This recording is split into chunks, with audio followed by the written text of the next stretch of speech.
Well, tell me, mama, what's going on? Tell me, darling, what's going on? Welcome back, everybody. The Bacon and Egg Show, episode number 37, January 16th, 2021. Jay, what's going on? Yeah, man. Good week this week. A lot of news, good and bad, for basically every sports team that we talk about. There's a lot of good stuff happened, or it's falling off the rails as we know it. So we got a lot to talk about today, man. How are you? It's good. It's good. I'm doing good, man. Hanging in there, like I think we're all trying to do. But yeah, about the sports, it's as we say here in the industry, a lot of content. Yeah, in the industry. Yeah. Hashtag content. Yeah, as we say here in the biz, a little insider talk here. Yeah, it's like, hey, pull back the curtain a little bit. Yeah, there. Give people a peek under the hood a little bit. Hashtag content. So hashtag. Yeah. Well, man, let's kick this thing off. Last show we kind of talked about where this Sarkisian staff is going to be headed. Since then, like, the full staff hasn't been confirmed. We'll get into that a little bit more, but like, we do have some names that have been fully confirmed. You want to kick off here? Should we just kind of go through these names a little bit and discuss kind of where this Steve Sarkisian Texas football coaching staff stands as of today?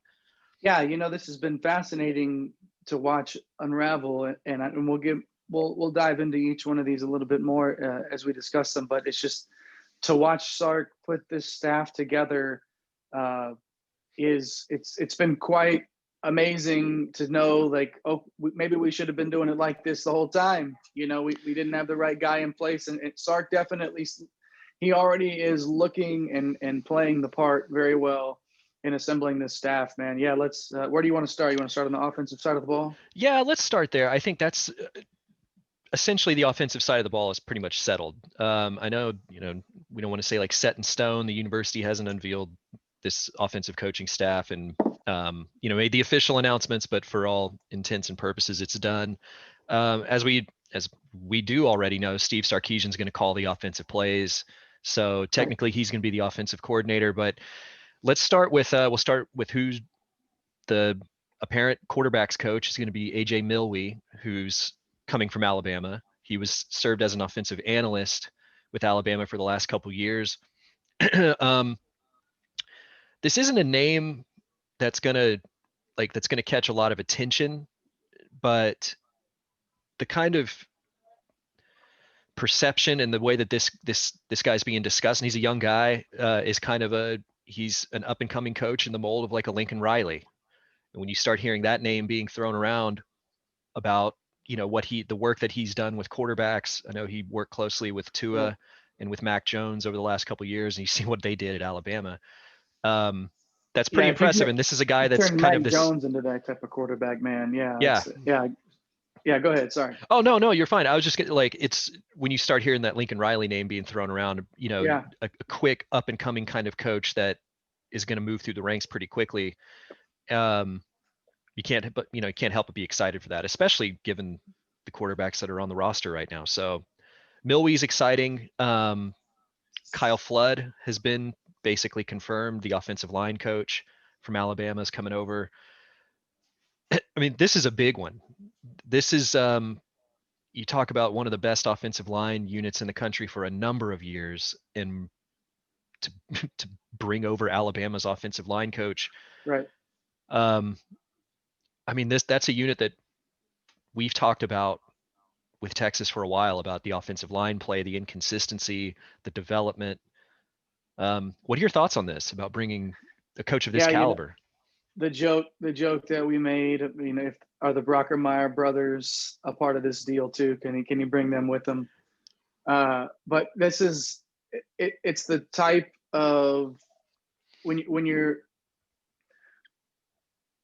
see a coach come in and that's established and he's looking to build an established staff, you look and you see, okay, how many of those guys have head coaching experience? How many of those guys have play calling experience? How many of those guys have already been there before and might be in a lesser role, but have done the things necessary to run a program and do their best to do that. And this is the type of guy that has that sort of experience and brings that pedigree to his staff, where he's done it before at the highest level, and he's going to bring every bit of that to Texas with him. This is probably one of the bigger gets that we'll see on his staff, if not the best hire that he makes in terms of overall impact on this team, in my opinion. And it's a really big get, and it really speaks to the type of Coach Sark is. We said there was no more learning on the job. Hey, Finn, what's up, dude? Hey. Oh, it's okay. Uh-oh, it's all right. He's okay. Oh, we got some visitors in the studio today. It's all right. Come here, Finley. Say hi to everybody real quick. Hey. Hey, dude. It's all right, man. And he's on his way. And he's on his way. Yeah. So that squeal that you heard was our new puppy Wally that's in the house. So we got the new pup in here. But what I was saying is we were talking about the fact that Texas is no longer, or it doesn't need to be a learning on the job. And Sark is not learning on the job. Sark knows what kind of head coach he is.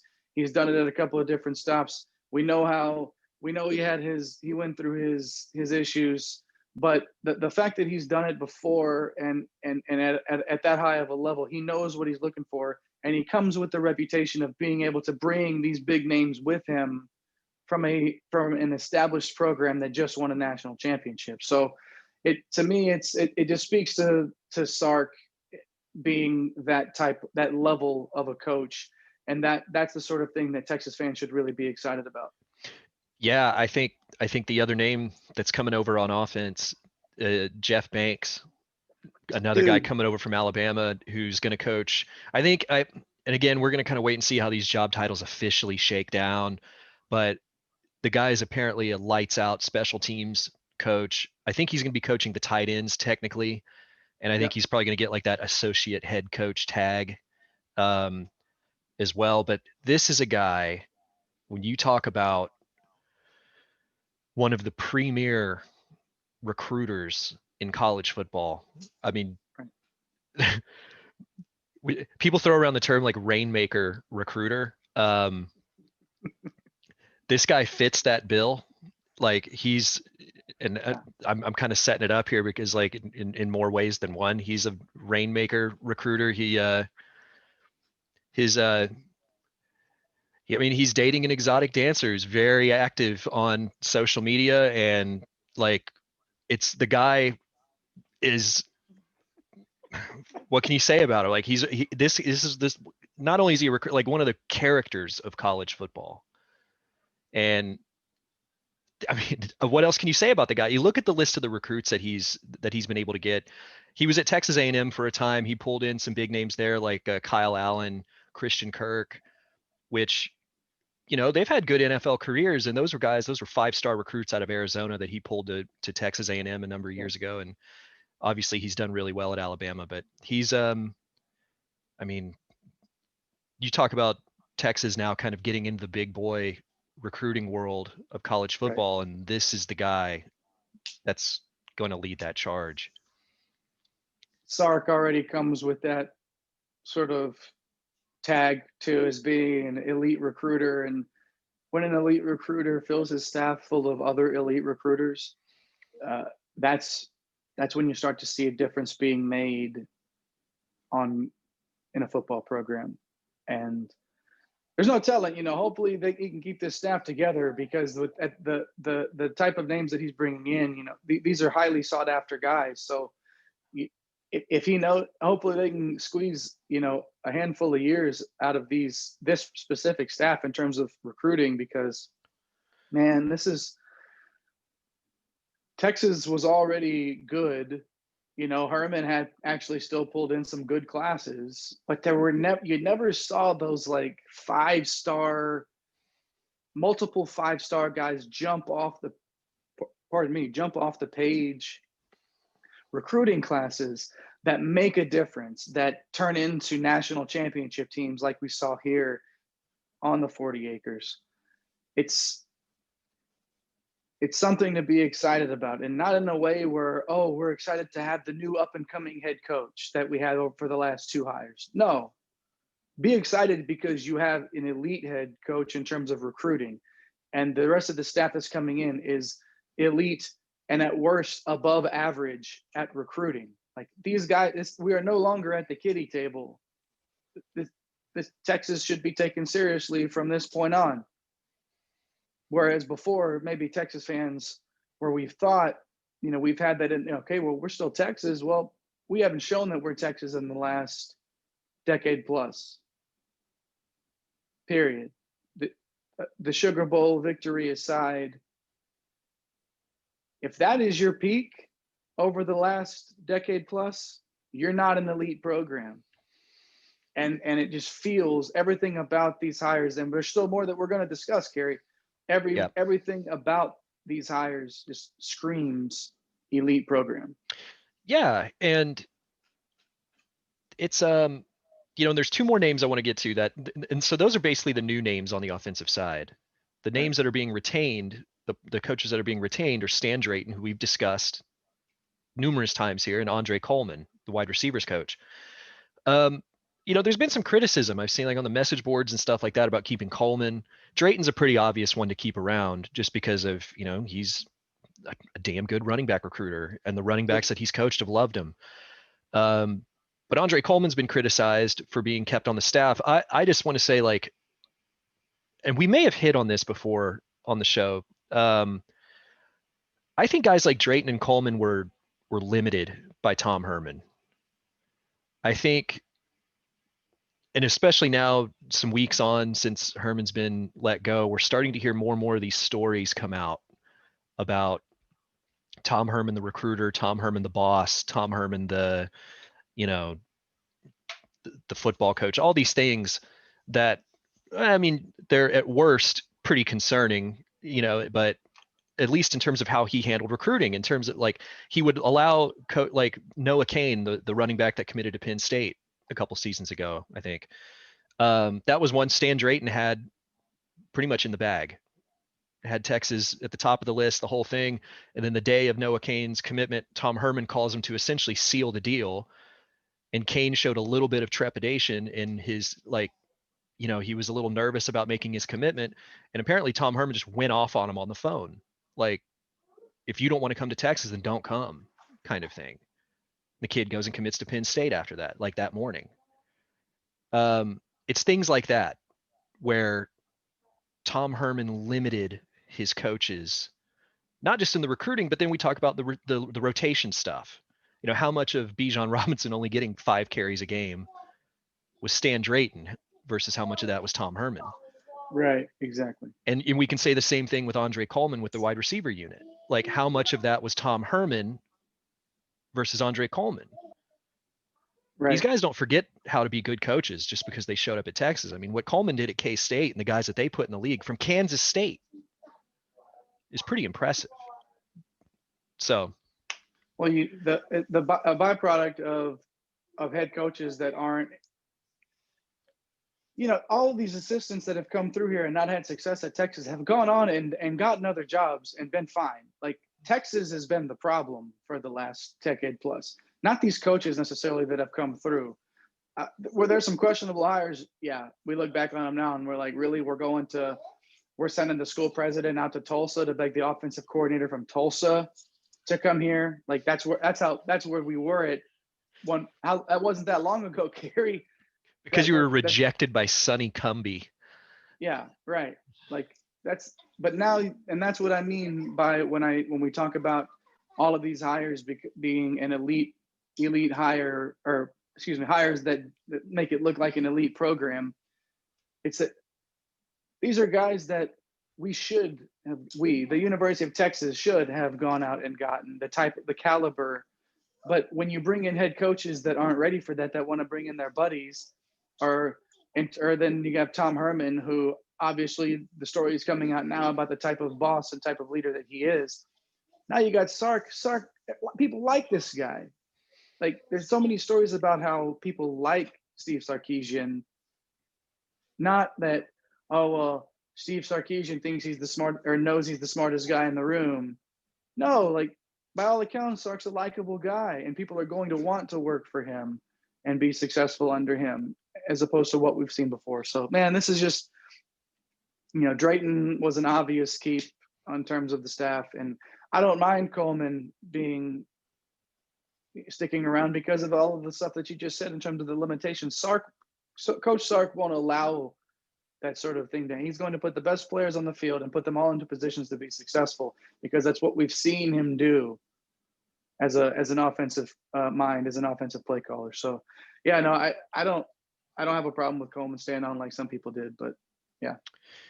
Well, let's jump over to defense real quick. This is a defensive unit that hasn't quite filled out yet. We're still, as of now, the defensive coordinator hasn't been named. Right. We're joking with our Longhorn insider Mike Holland about maybe Sark's just going to go with the no defensive coordinator plan, like the all gas no breaks defense. Like if you score 70 points, you don't need a defensive coordinator. It's right. Yeah. But go out there and play ball. Yeah. But it's I think that's going to shake down here pretty soon. There's been a lot of names being tossed around, and I think there's been a lot of agents working on behalf of their clients to get raises at the schools that they're already at. But I think there still continues to be about 2 or 3 names that continue to be surfacing that from the start until now that seem to be the actual ones in play, and we'll see how that kind of shakes down. But I think we mentioned last show Bo Davis.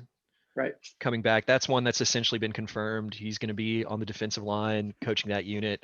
I know the guy, he was at Texas before under Mac Brown, kind of towards the end of Mac's tenure when things were kind of going sideways a little bit, but another just fantastic recruiter, NFL experience. I mean, you think about what he's going to do with guys like Alfred Collins. I mean, it's just going to be, he's going to be NFL ready by the time that Bo Davis is done with him. Terry Joseph joins as, and this is another one where it's going to be kind of murky with the title, but he's a defensive backs coach, and he's coming over from Notre Dame. It's not Alabama, but they were in the playoffs, and with the way that Notre Dame recruits, or the limitations that Notre Dame has with their recruiting, I think that's another one that people might criticize a little bit as not being this splash. But again, listen to the local radio here. There's been some guys on that are familiar with Terry Joseph. He's another guy that's coached in the state of Texas before, and people say this is another guy that can walk into any high school, walk into any parent's house, and he's genuine. The recruits love him, the parents love him, and he does a decent job of developing talent. Like, what else do you want? Yeah, and it's the experience that he brings from the SEC, from the Big Ten, from the ACC. Like, he's coached at big time places, like North Carolina, Texas A&M, Nebraska, Tennessee.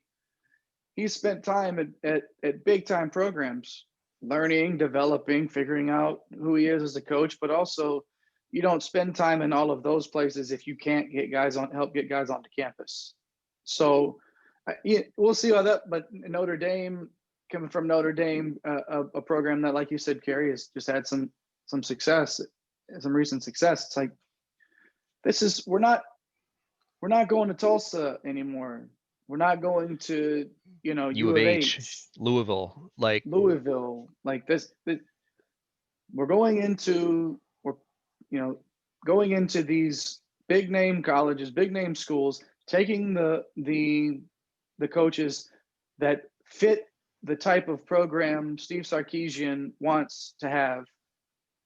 That's what Texas fans should be excited about, is the fact that he is making this program in the mold that he truly wants it. He's not limited. There are no limitations on Steve Sarkisian right now. There are no self-limitations, because he is already a made man in terms of being a head coach. So this is going to be, there's nothing to be worried about in my opinion, especially with Joseph. Or we've already known that Blake Gideon was coming on. Yep. And that's been out. Who's going to probably stick around with, handle special teams, among other things. And he's another guy that's among coaching circles, the whispers of him being a high rising guy in college football as well. So, I mean, there's reason for excitement now. not because we've got the next up and comer, but because we've got a guy that knows what he's doing, knows what it takes to create a coaching staff at a high level, and we're seeing it executed right now. It's again, was there one more guy that on the staff? It sounds like the strength and conditioning coach, which is a really people go, okay, strength and conditioning coach, but like if you're not familiar with kind of how college football operates, the strength and conditioning coach is probably the second most important coach on the entire staff, because during the parts of the year where the head coach and coordinators and stuff like that can't communicate with the players due to NCAA rules about how much they can like communicate and coach and those kinds of things, the strength and conditioning coach doesn't have any limitations on that. They are basically the eyes and ears of the head coach, and for the entire program. And they lead them through off-season practice, off-season, strength training, all those things. That's a really important role. Torrey Becton is the name. He's coming over from Cal, which, Cal hadn't been all that great recent years, but apparently I think he worked with Sark at a previous stop. But again, this is a guy that players love him. He has a great reputation. We'll see how that goes, but another big hire, another one that people that are familiar with him or that, in that world say this is another knockout for Sark. So it's not getting a lot of play because it's a strength and conditioning coach, but when you have to rely on somebody to be your babysitter for the rest of the year, when you can't contact your players, it's a pretty important deal. But it's shaping out well. We'll see what happens with the defensive coordinator, and I think there might be another spot or two to fill on that defensive staff, depending on what the numbers are at. But linebackers coach, and sort of there's a couple of different things that are still up in the air in terms of who will be sticking around or who will be filling those roles. But that'll come here in the next couple of weeks as the staff. And Kerry, you made a good point offline. My guess is, and what you said as well, was that they're waiting until they have this thing assembled to just sort of unravel it all and put it all out there. There's no need at this point, for that for the university at least to come out and make any of these statements at this point. But no, it'll be very, very interesting to see how he fills the rest of this out. And I hate to repeat myself again, but there's reasons to be excited right now. Yeah, for sure. As a supporter of this program, just to see to think about the fact that this could have been like this the whole time. This should have been. I think a lot of this falls on at the feet of the university brass, all the way up to the president of the university. The athletic directors that were here previously were either just not good fits or really unable to perform at the level needed for an athletic director to perform at this level. And now with Chris Del Conte coming in and already filling in all of the program, the women's basketball, probably the best hire that before Sark, the women's basketball hire was probably the best hire that this university has seen in a long, long time. And he's doing that across the board with all of the sports. So now that you have a competent athletic director in place, now you have a guy at head coach that I'm not saying that they're going to win a national championship next year or play for one, but you immediately feel like, as a supporter of the program, that okay, the type of coach that we need to be successful is here. Will he make it happen? That's still up to that's still to be seen. Yeah. But you at least feel like, okay, now we can actually seriously consider the fact that we should be competing for Big 12 championships and even national championships. Yeah, and that's yeah, absolutely. And I think that's, if anything, like, if you want to talk about just kind of minimum expectations, this feels like a head coach and a coaching staff that at minimum we should see progress from game 1 to game 12. like, because how many times did we talk about during the Tom Herman regime, lose an opener to Maryland, then the next week look good, then, like it was always this stop start. They always played down to competition, but played up against teams that, whether it was Oklahoma or Georgia or these teams that they were supposed to lose to, they'd play up to and win or be close. But you never really felt like game to game. We talk about the eye test a lot on this show, in that you never really felt like going week to week that we were seeing the progress. We go back to this previous season, that winning streak that Texas went on after the Oklahoma game, people are like, oh, well, they've won 4 in a row. Like Tom Herman's turning it around. It's like, not if you watch the games. Right. It never looked that way. And that's where I think with Sark and this coaching staff, like going into next season, like you said, is this a team that's going to play for, like, make the playoff and play for the national title or something? Like, no, I mean, anything can happen, but that's not the expectation in year one. Right. Is this team going to play for a Big 12 championship? Well, we don't know. I mean, that's probably a reasonable expectation to have, is to at least finish in the top 2 in the conference and be in the conversation. But for me, it's like, let's see how it looks on game 1. And then let's see how it looks game 2, game 3, game 4, and just go on. As long as we're seeing progress and seeing things get better, and then I think it's on the right track. And it feels like this is a coaching staff that is actually going to do that. Like, that is their expectation. That is their standard. Like, you talk about these names on here coming from Alabama, Notre Dame, the NFL. You think these guys are like, they're not going to settle for just eking out a win, and being like, okay, well, we're 1-0 today. You can't complain about that because we won. Winning's really hard. Yeah. Oh, God dang, man. Like, there's going to be a standard to this that Sark has talked about. And that's, I think it's key. And that's where, like, at least going in, my expectations are set. Let's see what it looks like opening day. And then, let's take it from there. I think it's going to be fun. Sark's mentioned it too. It's going to be an exciting brand of football. It's going to be entertaining to watch. So yeah, it will be. And even in blowouts, even in games that Texas won convincingly this past season, you watch the games and you still find ways to nitpick in blowout wins, and it shouldn't be the case. And that's the sort of thing that, to me, will be the biggest difference.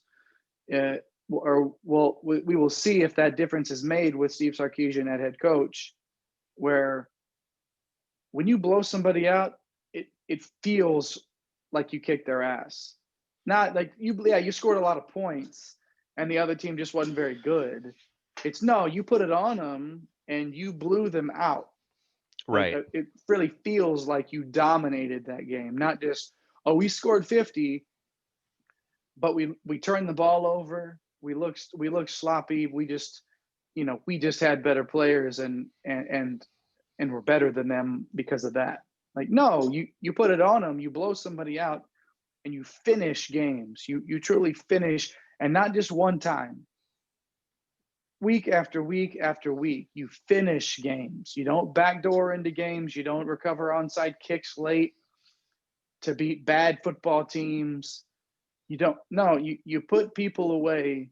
How you finish games matters. And we have not seen this football program consistently finish games in a long time. So, yeah. I mean, that to me, that it's, the eye test matters, like you said, but just finishing, how do you finish a football game?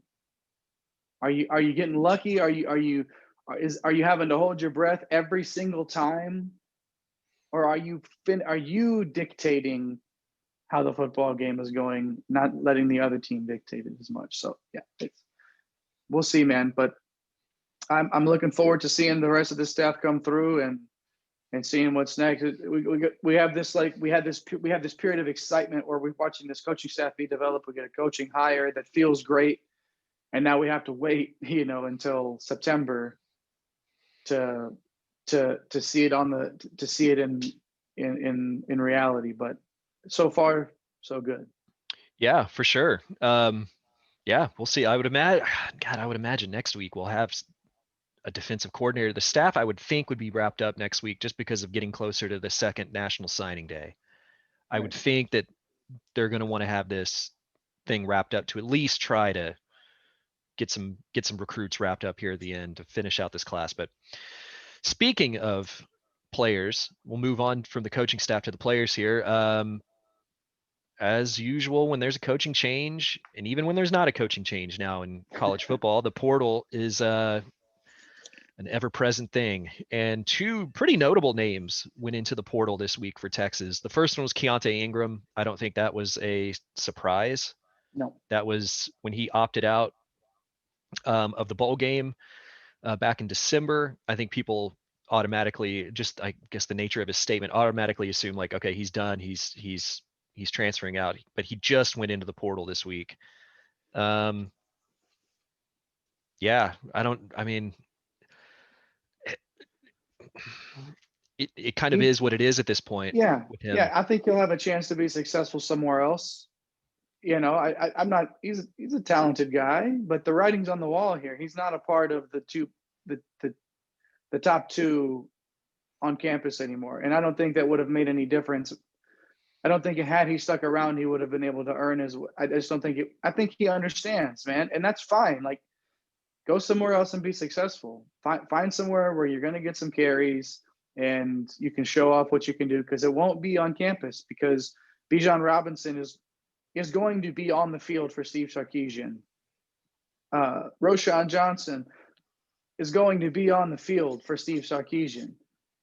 Keontae Ingram probably realized, hey, I need to make a move for me. Good luck to him. But to me, it is what it is. Like you said, it's one of those things. It was time for him to go, and that's okay. Yeah, and I mean, you also got Jonathan Brooks coming in. Brooks, right? Yeah. You know, not that Keontae Ingram's transferring out because he's scared of losing playing time to Jonathan Brooks, but like, you know, a true freshman coming in. But that's another quality player that's going to see time, I would imagine. And so the depth, maybe like a little bit more depth, I guess, but like that's a good group, and we'll see if LJ Johnson or any of these recruits kind of come around here before the second signing day. Last I heard was that he's kind of trending towards A&M, but we'll see how that goes. But it's yeah, you know, but again, that's not too surprising. I kind of feel bad for Keontae. I think he kind of got a little bit of it he kind of brought on himself with some untimely fumbles and things like that. But like, yes. Just because Tom Herman wanted him out there all the time is not a slight. Like, that wasn't Keontae Ingram's decision to play more over Bijan Robinson. That was the Tom Herman system of meritocracy. And it's, I think he kind of became a scapegoat a little bit for people frustrated with Herman, but he's a good back. He's going to go somewhere and probably jump to the top of the depth chart wherever he goes, because he's a talented player. So, I agree. So the one that was surprising though was Jalen Green, and this is a guy that he went in. What was it, yesterday? Day before he went into the portal. Yeah. Is this a depth chart thing? Is this a position coach is leaving, your coordinator, like the coordinator's leaving, you don't want to learn under a new coaching staff, transfer? Like what's going on with the Jalen Green situation? I don't know, man. And it just hadn't ever seemed to be able to crack through. And I'm not quite sure. We've seen him make some plays. We've seen him make, whiff on some things. It's that raw ability is there. And I'm not sure if maybe, sometimes it's just not a good fit for some cats, but this was the guy that was at one time was one of the most highly recruited players in the state, highly ranked recruits in the state, and top 5 even. Like, the talent's there. Sometimes there's just, it doesn't click at one stop, and it hadn't totally clicked for Jalen Green yet. And he may pull his name back out of the portal. That's still on the table. I haven't heard otherwise, that that. I'm not saying I've heard him say that that's going to happen, but it could still happen. He could still come back. But it's one of those things where I feel like if it's just not a fit for you, that's okay. You know, make a move for you and see if you can catch fire somewhere else, because the talent's there, I feel. Yeah, and I think last year he was kind of coming around too. It seemed like he started to become more of a consistent player, and I think it was, I forget what game it was, but he got nicked up towards the end of one, or in one of the games. It was, you know, kind of, but up until that point, he was turning into a pretty solid contributor there. And yeah, we'll see. It's just with the timing of the coaching staff stuff, you kind of wonder. It's like, well, is this just, you know, does he not want to? This would be like what, his third defensive staff that he's learned under during his time at Texas. So, I mean, I guess if he's transferring Yeah. somewhere, he's going to learn under them too, or under a different staff to begin with. But, you know, sometimes it's just better for all parties involved. Just move on, kind of thing. But Yeah, I mean, the skills are there. It's just I think consistent across the full season. I think you would expect more out of him. But yeah, it's just, for me, I get, if it's just not a fit, you go. But he just hadn't turned into that all conference sort of guy that you hope for when you get a recruit in here that's ranked that highly. He just didn't turn into that. So we'll see how it goes. There's a lot of talented defensive backs on campus as well, like you were saying. So there's no telling how. I don't know on the defensive side of the ball how they'll do it, but the rotations, the constant on offense, how it was with the receivers and the running backs and the DB. That's how it was last year with the DBs. You know, I get keeping people fresh, but I also get wanting to have guys on the field all the time because they're the best players, and you let them play defense. You know, like and maybe Jalen Green wants to get a fresh start and know and sort of go somewhere where he knows that there's an established way of doing things for himself and his career, you know, NFL prospects or whatever. So it is what it is. When these guys transfer out, it's a business decision. These guys all think that they're going to play in the league, and especially and they've been told that they're going to play in the league for a long time by a lot of people. And when things aren't going your way, not necessarily because it's all your fault, but things aren't lining up how they, you know, you've been thinking that they would. Yeah, a fresh start is oftentimes can sort of light that fire again. So yep. If he does leave, if he does decide to commit, you know, to go somewhere else, to transfer, good luck again. Just like to Ingram, maybe he can catch fire somewhere else. But for me, he just never fully lived up to that hype that he had coming in as a recruit. Yep. So we'll see how that shakes down. I'm sure there'll be more. It's just the nature of it, and the landscape, especially in a pandemic year where players get a free transfer, free year of eligibility kind of thing. So honestly, kind of surprised there hasn't been more, but there's still plenty of time for that to happen. So we'll see. But let's talk about Runnin Horns real quick. Let's get into let's just do a quick recap, discuss this week's game. Tough loss versus Tech midweek. A game that Texas, it was a tale of two halves. Texas just dominated the first half, looked to have everything in total control. Tech roared back in the second half to eventually pull out the win. But Jay, what'd you make of it? It was kind of a tough way to end there with some free throw misses and the Ramey turnover on the inbound. So, and of course the big shot for Tech to seal it. So tough one. Okay. So the things that stood out to me were 18 for 31 from the free throw line. Shoot 58% from the free throw line. Not good enough. It's going to be difficult to win games in this conference, because most of the games that Texas will play will be close games. It's just top to bottom. There's right now 7 teams out of 10 are projected to make the tournament. So it's every night after night, you're going to be playing close games. And you can't shoot 58% from the free throw line and expect to win consistently. The other thing for me, 15 turnovers, it's borderline, you know, you're shooting still yourself not good, in the foot. not good enough. Yeah. It's not good enough, you know. But also, Texas did not score any points off of Texas Tech turnovers, 0. you turn the ball over too much, Tech took advantage and did score points off of those turnovers, and then you don't force as many turnovers and you don't score off the ones you force. You add that with the free throws, you are not going to win any close games with those type of statistics on your line. And those are the things that really stood out to me that contributed to that loss. McClung played his tail off. It should have been, it felt like when we were texting with Mike, it felt like it should have been an even larger lead at the half there. But McClung kept him in the game, just made some really tough shots and kept him in the game. And then, like you said, at the end, you know, he hit a big shot, and you just got to tip your hat to the guy. He's a pest. He's a guy that when you hate him if he's not on your team, but if he's on your team, you love that type of a player, just that constant pest in your face, shit talker, but backs it up because he's a really good player, and he was great for Tech that night. Yep. Yeah. It just, and you know, it's funny. It was almost like an absolute reversal of the West Virginia game, where West Virginia had pretty good sized leads throughout the entire game, and Texas came back and had some missed free throws and some stuff kind of fall their way at the end. And then, you know, Andrew Jones hits the game winner and get out of there with a win. It was kind of the exact opposite. You know, it was like that happened to Texas against Tech. Great point.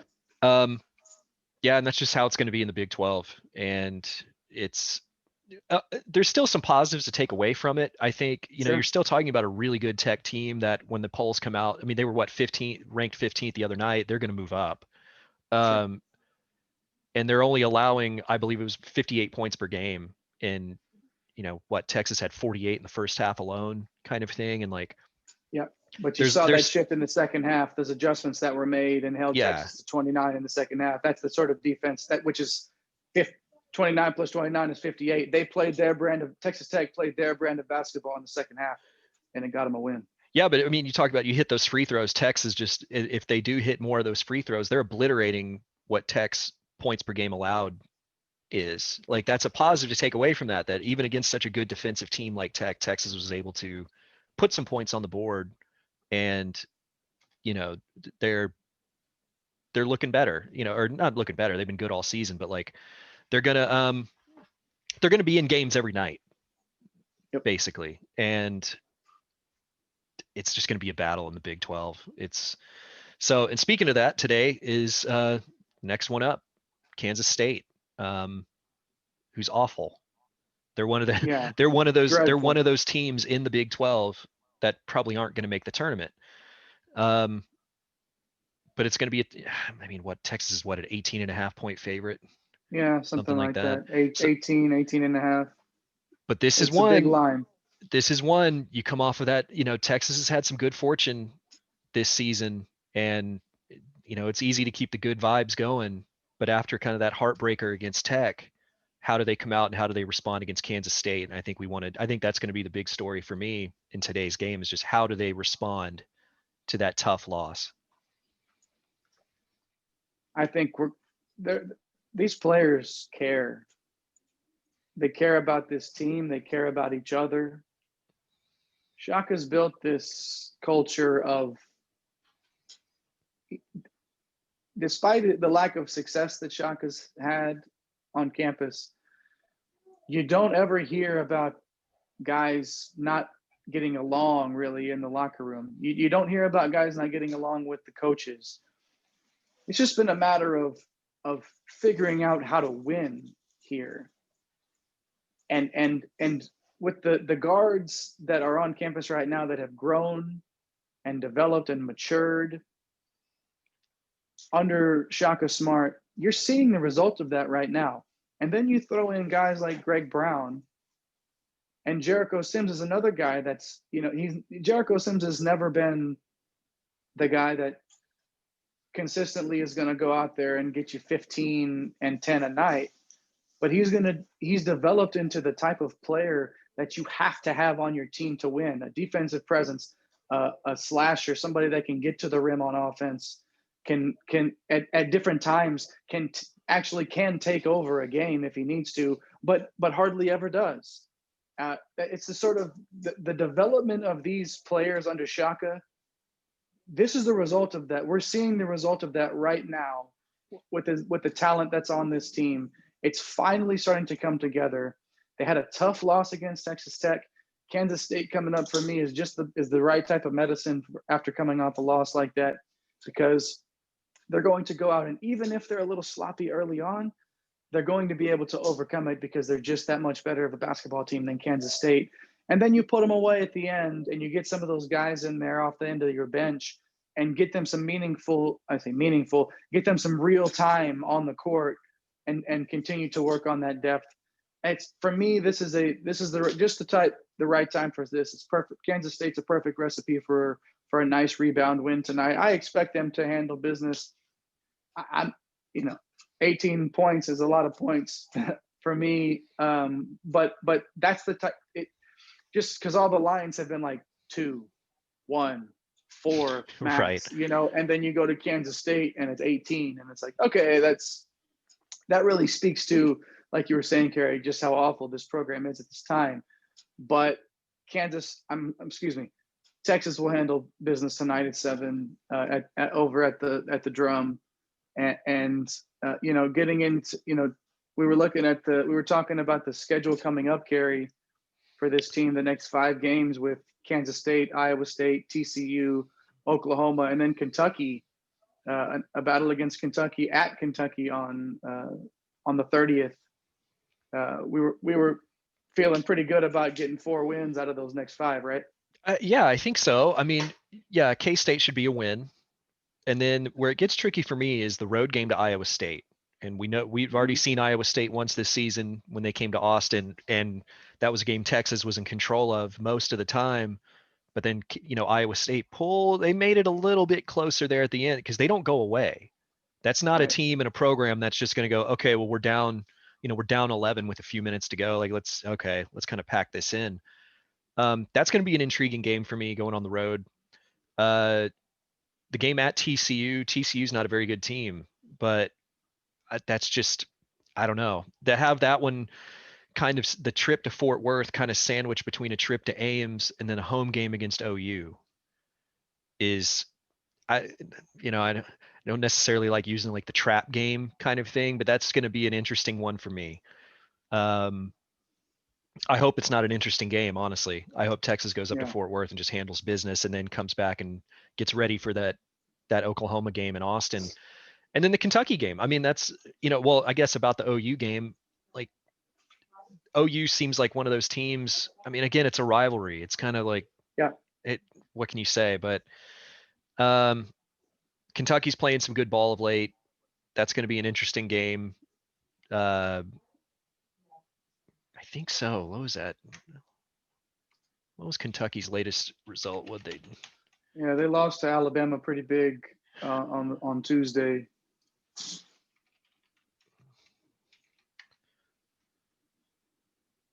Yeah, this is not the vintage Kentucky that no, it's not. We've come to know. Yeah, they were on a little bit of a run before that, I guess. They beat Florida pretty solid. Wins over Vanderbilt, beat Mississippi State, lost by 3 to Louisville before that. But it's still not, it's still not the same Kentucky that we know. But still, a trip there and the name and all those things. Kentucky. Yeah, exactly. Yeah. But that's one that they won't have trouble getting up for. Despite the fact that Kentucky's down this year, that's not one that Texas will have trouble getting up for going into Rupp Arena. That won't be a problem. And we've talked about this on the show before. There are going to be losses on this Big 12 schedule that maybe you look back and you're like, man, that's not a great loss.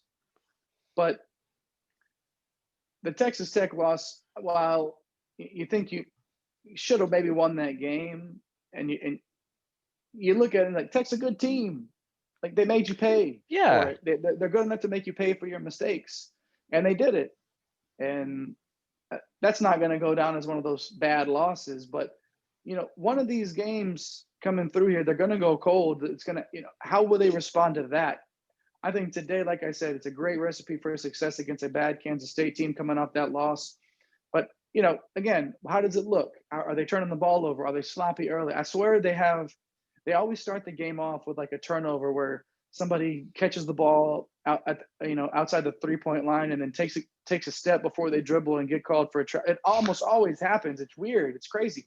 Somebody steps on a boundary line like twice a game with the ball in their hands. It's those little things that you hope to see get cleaned up as you advance towards the tournament, the big tournament. It's you hope for that to sort of work itself out, but it's going to be good those next 5 games, and then after that, Kerry, the big matchup looming with Baylor to knock off or to kick off basketball for them in February. So it's a tough schedule, but a good start should be a good start to the next couple of weeks for the basketball program tonight. Absolutely. So let's transition away from some Texas talk here and get into the Houston sports disaster zone. Jeez. We'll kind of breeze through these. It's been an eventful week for fans of Houston sports teams. Let's start with the football team, the Houston Easter Boys over there on over there.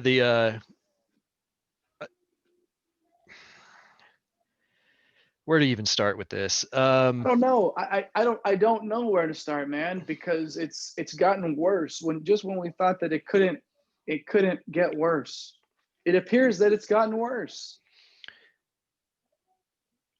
The Washington football team might be the only more dysfunctional franchise in the NFL than the Texans, right?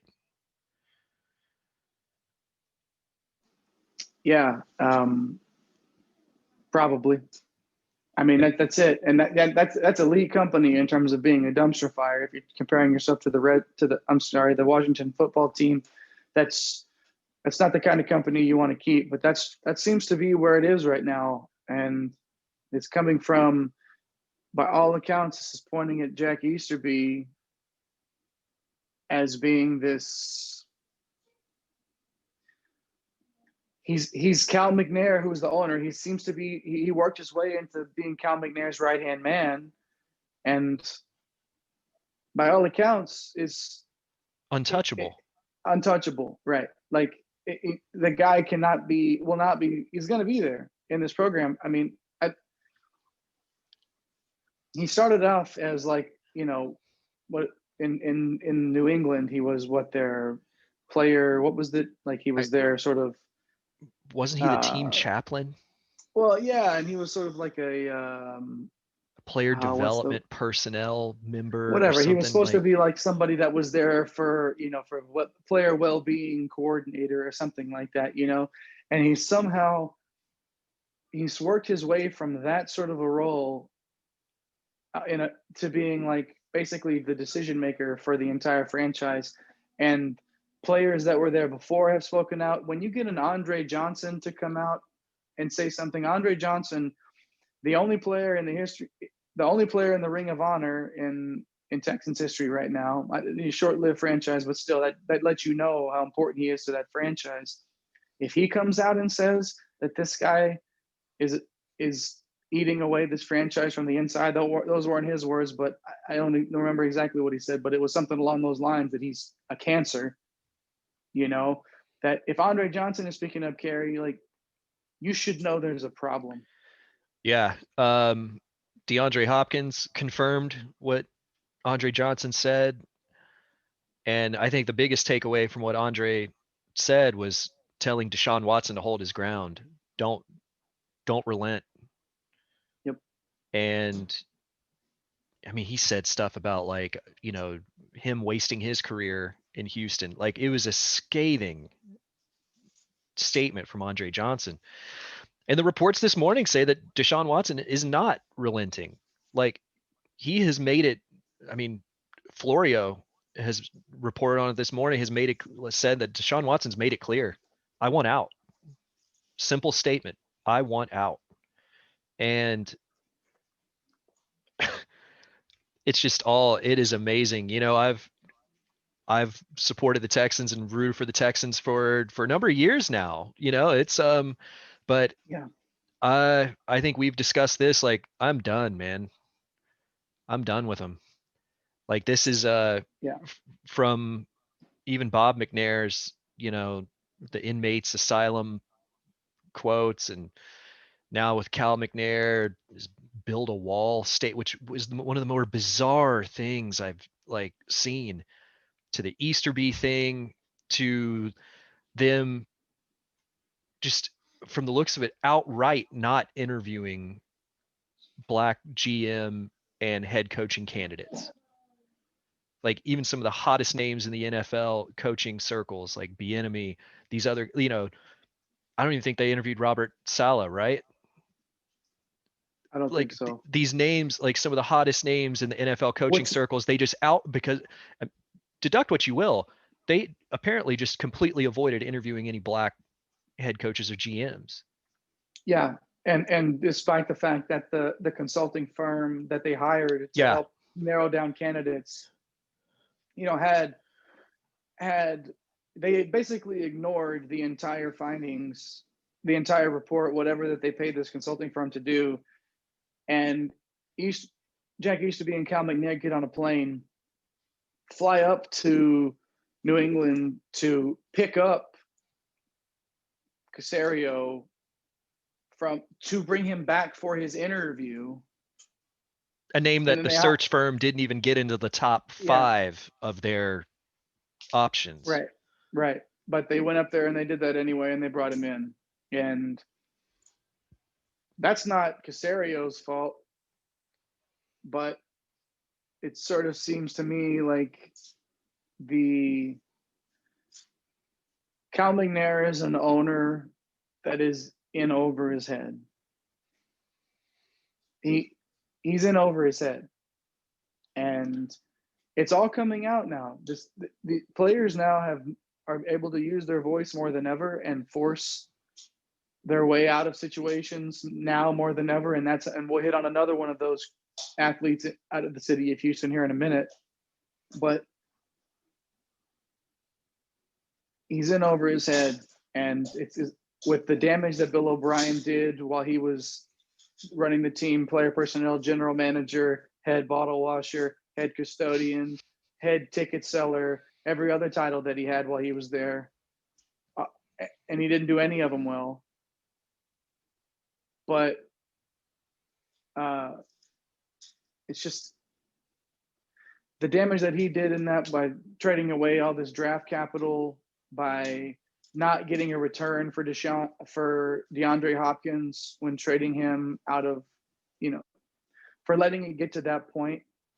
It seemed like Bill O'Brien was a part of the problem of the overall organization, not just on the field, but behind the scenes as well. And with when your top players like JJ Watt, when NFL Films microphones get JJ Watt as he's walking off the field next to Deshaun Watson after the last game of the season, the microphones pick him up saying, "I'm sorry we wasted one of your years." Your franchise is in shambles, and it's not worth my time anymore. Like you dug this into the ground now. Why would I sit around and spend energy supporting a franchise that obviously has zero direction and none of this is going to change overnight, unfortunately. And it's a bad situation because Deshaun Watson he's a generational talent, period. That doesn't necessarily mean you have to win a bunch of Super Bowl rings because you're a generational talent. But I hope he gets into a situation that allows him to do so, at least to compete for them. We knew Bill O'Brien's ceiling as a head coach. Was that because the people around him were so inept at their jobs that he wasn't able to do his own job? That's a discussion that I'm willing to have at this point. Because Bill O'Brien, you look at the division titles and the playoffs, it wasn't that he wasn't winning. It's that you knew what the ceiling was. He was never going that under his watch, the club was never going to be more than a second round playoff team. And now we're finding more and more out about how things were being run above him. And you have to wonder if his limitations, if Bill O'Brien's limitations to do his job were brought on by Cal McNair, Jack Easterby, and whoever else was behind the scenes there running the show. Yeah, I think time will tell, because Yeah. Bill O'Brien is now going to be the offensive coordinator under Nick Saban at Alabama. And it's going to be interesting to see where Bill O'Brien's career goes from here. Obviously he's going back to college and going to be an OC there, but which, will lead to another head coaching gig. Yep. And it's going to be curious to see how that plays out. Time will tell if the real issue was really Bill O'Brien, or was the real issue in Houston what was going, like you mentioned, like what was going on above him? Was the issue more McNair and Easterby and that group? And O'Brien was caught in it, and the perception was that it was a Bill O'Brien issue. We'll see. I'm just ready. I'm ready for Deshaun Watson to get out of there. They need to deal him and get him to a situation where he can thrive and succeed. And the same thing for JJ Watt. He needs to go somewhere where he can win a championship and put a cap on the great career that he's had. But yeah, I'm done with him, man. I'm entering free agency. I am not picking up the next year of my option, and I'm going to enter free agency and, as an NFL fan, and see where it goes. But it's frustrating to see. It's too bad. So. Yeah. I mean, I gotta say I'm with you on that. Like I'm not going to spend any more time on this franchise. I'm not. It's not. Period. That's it. Yeah. That's the end. Period. Yep. See ya. Well, speaking of the end, another end of an era, and James Harden. We've been teasing it a little bit over the last few weeks on this show. We've kind of brought up the situation with him and the Rockets, and we go, oh, we'll get into it. We'll get into that. We'll get into it. Well, here it is. And it all came down the other day that James Harden has been traded to the Brooklyn Nets. I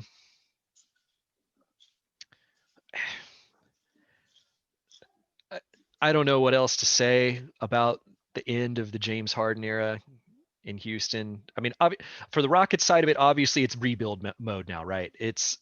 They got a massive haul from Brooklyn. Massive. I'd like to think that, but it kind of feels like they're just going to be stuck in between for a little while, because I don't know, man. It just doesn't feel. I feel bad for Steven Silas, their head coach in Houston, because when you sign on to this gig and you have James Harden and Russell Westbrook on your team, and then now they're both gone. Now they're both gone. You're not even halfway through a quarter of the way through your first season as a head coach. But the Rockets beat the Spurs, came out and played their tails off. The ones that were left anyway, came out and got a win against the Spurs that night or the next game after Harden was traded. But that was my first thought was, man, like this head coach just came here and. I mean, I know he's got John Wall and DeMarcus Cousins, and they got Victor Oladipo. They moved some things around, so there's guys there, but I don't know, man. It feels like they're going to be a team that's going to just are we good enough to win right now? I don't know that they'll ever be bad enough to have like that early lottery pick. You know what I'm saying? That franchise changing lottery pick. It's Harden. The thing is I'm not even. I get it. Like from a business perspective, as a player, like Harden knows the likelihood of him winning a ring in Houston is pretty low. And he said it himself with the roster that was there. Like, was that disrespectful to your teammates to say, like, this is, I don't think that in a press conference, say, like, I don't know if we can fix this and just get up and leave. I know you've done everything that you can do, James, but I think that was the thing that I had a problem with is that press conference that he had and where he got up and walked out. And basically that was the point where there was no other option but to move him. Yeah. And I think Eric Gordon mentioned something along those lines about how after the deal was done, he said something about that, like James has been that way going back to the last offseason, like him being dealt was like a freeing weight off their shoulders. He was like, he's been this way. He's been that way this entire time since last season. Like he's been a fussy, baby about it going back to the off season. And like, you saw DeMarcus Cousins, who never holds back on his feelings. The whole thing saying, talking about how disrespectful it was and how, all that stuff. Like, but that's James Harden. Like that's kind of, and that's where the video that the video of Shaq that's gone around from the studio show, talking about how James Harden said, oh, I gave everything I had to Houston and all that kind of stuff. And Shaq was like, well, you didn't. You didn't. And, the numbers are one thing, but again, the eye test stuff, those elimination games, those big games, he shrunk. Yeah. And he always threw his teammates under the bus. It was never his fault in those, when he would go cold in an elimination game, just disappear and not shoulder any of the burden. I still think back to when, like, immediately after that game, I think it was that game 7 against San Antonio a few years ago, where he, just completely didn't show up for that game. And then he's out at the strip club having just a blast, like right after the game. But he was quick to throw his teammates under the bus, like, oh yeah, they didn't do enough. I need help. It's like, that's who he is. Yeah, but again, I think that plays to the point that Harden isn't an ace. No, like, he's not the guy. No.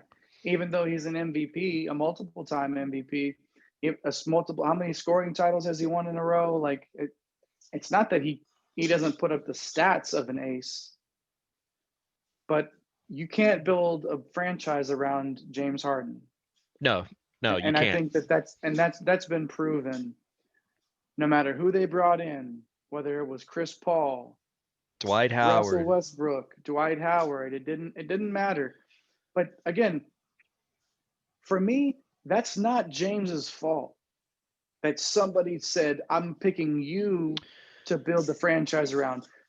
I know you got to take a shot if you're a franchise. I know, like, that to make that trade for Morey, to pull that trade, and Daryl Morey,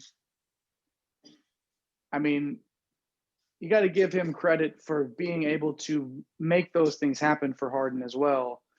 Harden should have never been the building block, but you have to take a shot. I get it. But he's going to go to Brooklyn and he'll fit in fine there. Like, that's going to work. I don't think the chemistry stuff with, you're talking about him and Kyrie and Durant and how do they all coexist? Because they're all, at any given time, Harden Durant's the best player on the planet at any given time. He's in that conversation, top 2. And then you got Harden, who's a multiple-time MVP. You got Kyrie Irving, who's one of the best players on the planet. And it's like, they will find a way to make that work there, because Harden, I think in my mind, Harden knows Durant's the A there. And he's going to go back to being comfortable like he was, not in a sense where he won't ball his tail, he won't play, great basketball and help lead them to victory some nights. But Durant is the guy there. There's no question, for me anyway. Durant is the ace in Brooklyn, and everything else works around that. And Harden will thrive there, I feel, because he wants to win a ring, and he knows that's his only shot, because I think he knows that he's not the ace, and he, he's not an ace and can't be the guy to build around. So could he have handled this differently? Absolutely. Like, he could have. Did he not show up in big games for Houston at in the biggest times? Did he disappear? He did. He was also got some of the highest usage, took more fouls, got beat up more than anybody in the league. Oh yeah.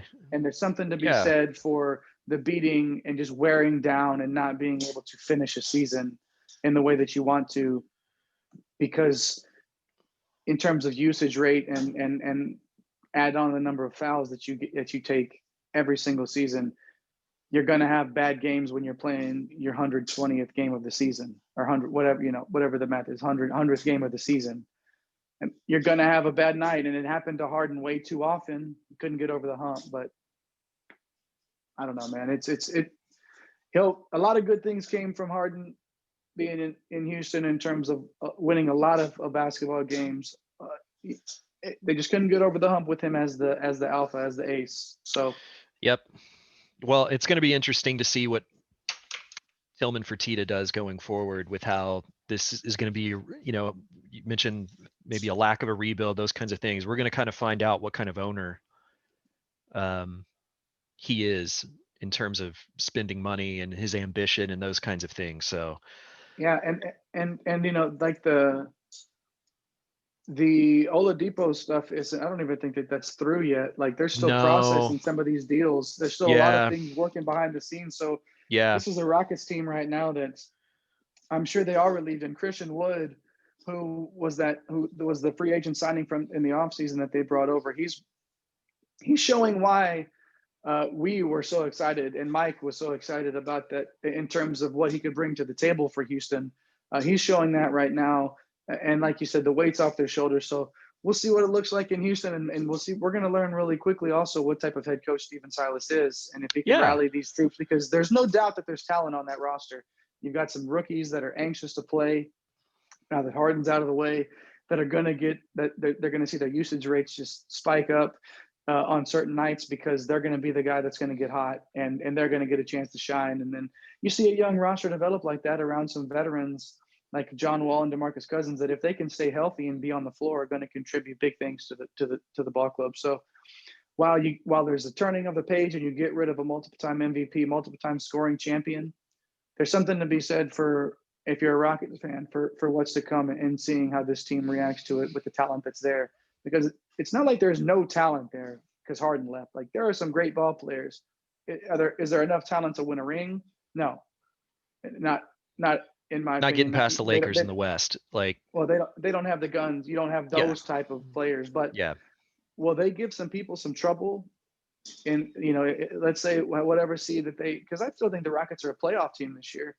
You get the Rockets, I think even if they're like a 7 seed or something like that, they could cause some trouble for a better seed, just based off of the type of ball players that they have on the roster, if they're healthy.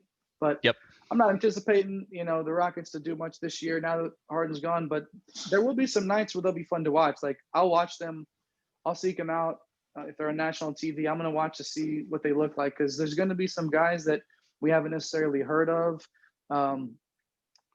because they haven't gotten a chance to shine with Harden's usage rate and him being there and taking so many of the shots and doing his dribble drive stuff and all the things that he does. So it'll be cool to watch some of these guys develop and see how Silas coaches them. Yep, for sure.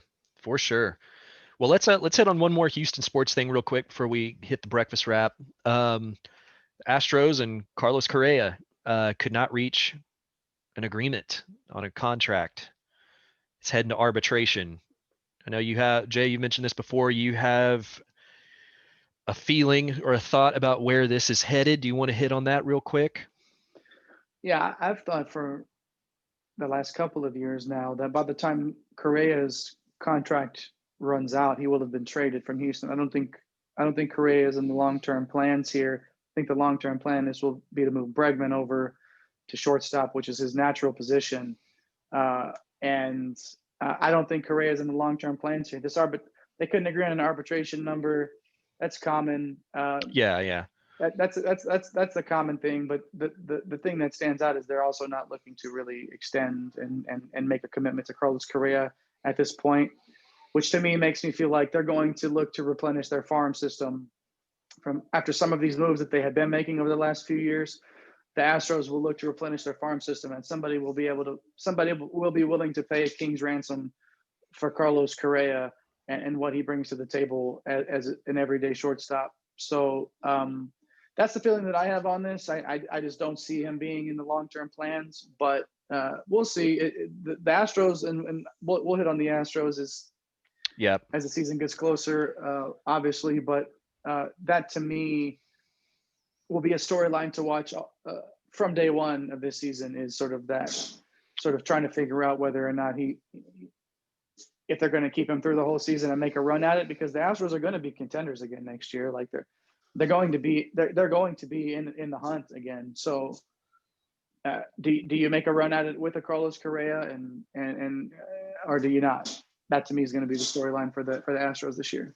Yep, we're going to learn a lot before the season starts about the direction they want to go, whether that's with the Springer conversations, with Correa, all those kinds of things. So it's going to be an interesting offseason. Yeah, we'll definitely discuss that as we get closer. Well, let's hit the breakfast wrap. Let's wrap this thing up. We got a couple NFL games today, second round of the playoffs. Jay, what do you got on the early game? Rams at Green Bay. Green Bay is my pick to win the whole thing, so I'm going to go with the Packers here. I think it'll be a good one. Again, the early games, like the early game today, I feel like will be I think it's going to be a really, really good game. I think Green Bay ends up winning, but I don't know, man. Both of these games today are actually really good. Are going to be really great. But I'm going to take Green Bay in the first game. Who do you got? Yeah, I got Green Bay. I've got them winning the NFC, so I'm going to stick with that. I thought Seattle was going to beat the Rams, but the Rams surprised. They put together a pretty complete effort, and we'll see. I think Green Bay is going to win it.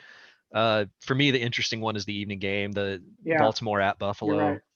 I thought that was tomorrow for some reason. I'm not quite sure why, but then what a matchup tonight, man. Yeah, that's going to be a tough one to pick.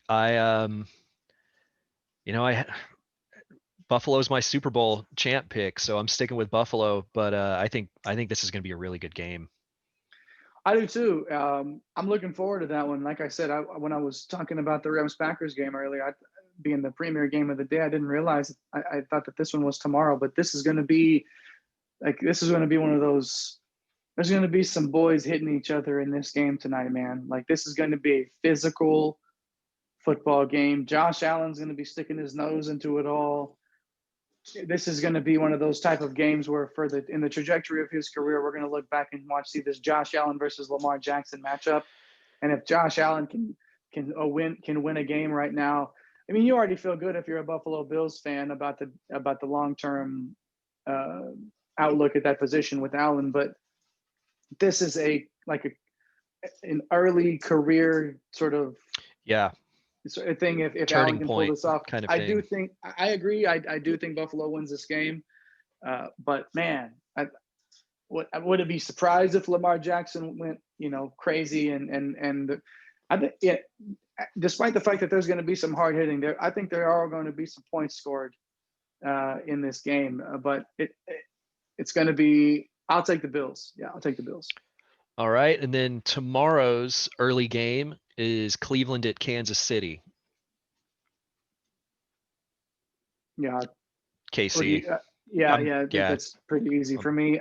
We talked about Baker Mayfield at the end of last show and him being able to sort of make a statement. And the Browns came out and made a statement last week against Pittsburgh in a game where I didn't think that they were really even going to be interested. I thought and then it turns out Pittsburgh was the team that looked disinterested from the jump, and Cleveland took advantage of it. So kudos to them, but I don't think going to Arrowhead is a recipe for success for them as well. I'll take the Chiefs there. And then the last one, Bucks at Saints. Tomorrow's later game. Yeah, I'm gonna take Tampa. I'm gonna take Tampa Bay. Going with it. They're hot right now. It's you look at a guy, and this is further cementing his status, in my opinion, as the greatest quarterback of all time, possibly the greatest football player of all time, is the fact that you have Tom Brady. Tom Brady has the Buccaneers in a conversation right now as a team that people are like, man, would you be surprised if they pulled this off? Would you be surprised if they went to New Orleans and won this game? I sure wouldn't be, and I'm picking them to win. I'm going to take Tampa Bay over the Saints tomorrow night. Who do you got? Man, my picks initially had New Orleans. I think I had them going to the NFC Championship game against Green Bay, but yeah, this isn't. I might have to go with I might have to go with Tampa Bay here. I think they're playing well. I think, I don't know. It's just that it's hard to pick against Tom Brady at this point. And plus the thought of a Green Bay, Tampa Bay, a Rodgers versus Brady NFC championship game sounds like a good one. So that's a 3-point line. Saints are favored by 3. That's home field. That's a pick 'em. I mean, it's home in the playoffs, a 3-point, especially in the playoffs, a 3-point line at home. That's a coin flip, man. Give me the Bucks. Give me the Bucks. Well, man, let's wrap it up. I think we'll call it there. Good stuff today. We'll be back next week. Hopefully we'll have some more Texas coaching staff news. We'll see where this basketball team's going, and we'll have some conference championship talk for the NFL next week. So yeah, man, it's been a good one. Good stuff. Good show, man. Thanks for listening, everybody. We appreciate you. Talk to y'all later. Peace. Thanks, everybody. See ya. ATX representing. Fatal, baby. Falling on 6 on a Saturday. Can the drip and swing down?